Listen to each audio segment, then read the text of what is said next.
Bismillahirrahmanirrahim. Assalamualaikum warahmatullahi wabarakatuh. Saya Benderang Bintang Triatmaja, NIM 2002-0311-0038, UAS Hukum Acara Perdata. Materi pertama, putusan perkara perdata. Di definisi putusan sendiri, putusan hakim adalah suatu pernyataan yang dari hakim sendiri sebagai pejabat negara yang diberi wewenang untuk itu diucapkan di persidangan dan bertujuan untuk mengakhiri atau menyelesaikan suatu perkara atau sengketa antara para pihak. Putusan itu beda dengan penetapan. Putusan itu penyelesaian perkara dalam peradilan kontentius, jika penetapan itu penyelesaian perkara dalam peradilan volunteer. Lalu jenis-jenis putusan sendiri termaktub pada pasal 185 ayat 1 HIR dalam kurung pasal 196 ayat 1 RPJ. Jenis-jenis putusan itu, yang pertama ada putusan akhir, adalah putusan yang mengakhiri suatu sengketa atau perkara dalam suatu tingkatan peradilan. Yang kedua, putusan yang bukan putusan akhir atau putusan sela atau putusan antara adalah putusan yang fungsinya tidak lain untuk memperlancar pemeriksaan perkara. Lalu saya jelaskan ada putusan akhir. Putusan akhir sendiri jenis-jenisnya yaitu yang pertama putusan kondemnatoir, putusan yang bersifat menghukum pihak yang dikalahkan untuk memenuhi prestasi. Yang kedua, putusan konstitutif adalah putusan yang meniadakan atau menciptakan suatu keadaan hukum, misal pemutusan perkawinan, pengangkatan wali, pemberian pengampunan, pernyataan pailit, pemutusan perjanjian dan sebagainya.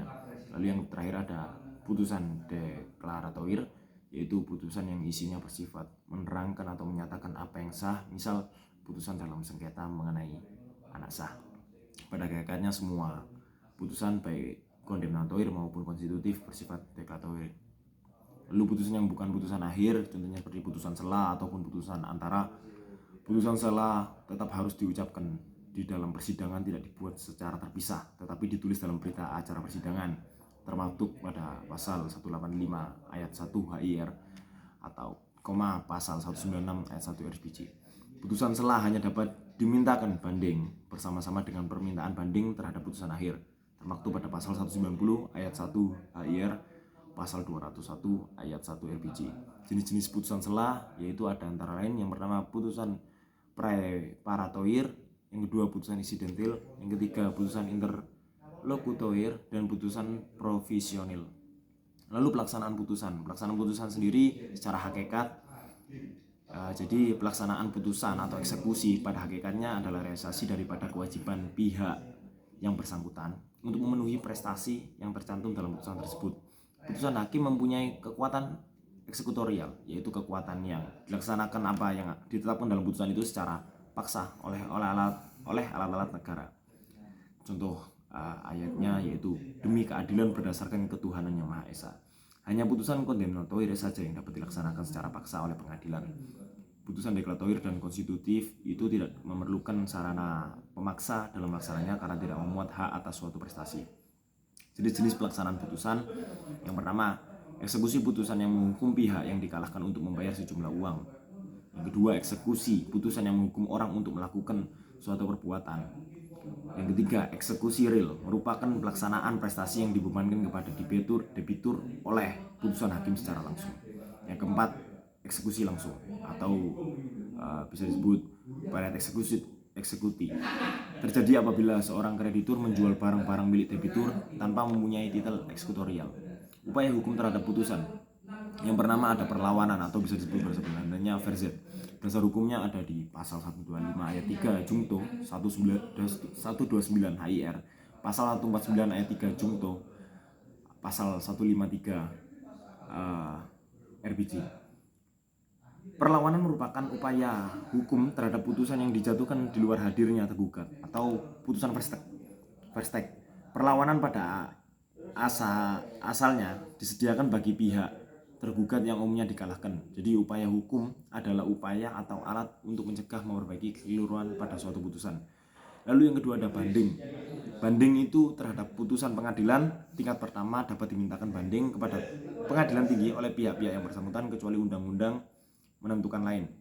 Yang ketiga ada kasasi. Terhadap putusan pengadilan dalam tingkat banding dapat dimintakan kasasi kepada Mahkamah Agung oleh pihak-pihak yang bersangkutan kecuali undang-undang menentukan lain. Lalu peninjauan kembali atau request civil terhadap putusan pengadilan yang telah memperoleh kekuatan hukum tetap, pihak-pihak yang bersangkutan dapat mengajukan peninjauan kembali kepada Mahkamah Agung apabila terdapat hal atau keadaan tertentu yang ditentukan dalam undang-undang. Yang dimaksud dengan hal keadaan tertentu itu dalam ketentuan ini antara lain ditemukannya bukti baru yang bisa disebut novum atau adanya kekhilafan kekeliruan hakim dalam menerapkan hukumnya. Lalu perlawanan pihak ketiga atau bisa disebut der den verzet, yaitu berasaskan putusan hanya mengikat para pihak yang berperkara dan tidak mengikat pihak ketiga sesuai termaktub pasal 1917 KUH Perdata. Apabila pada pihak ketiga yang hak-haknya dirugikan oleh suatu putusan, maka ia dapat mengajukan perlawanan terhadap putusan tersebut. Pasal 378 RI. Perlawanan ini diajukan kepada hakim menjatuhkan putusan yang dilawan itu dengan menggugat para pihak yang bersangkutan dengan cara biasa, termaktub pada pasal 379 RI. Apabila der den verzet ini dikabulkan, maka putusan yang dilawan itu diperbaiki sepanjang merugikan pihak ketiga. Isu in debat itu ada Mars, Venus, Saturn, Mercury, Neptune atau Jupiter. Jadi seperti itu. Terima kasih. Baik. Saya cukup untuk materi pertama. Saya tutup. Assalamualaikum warahmatullahi wabarakatuh.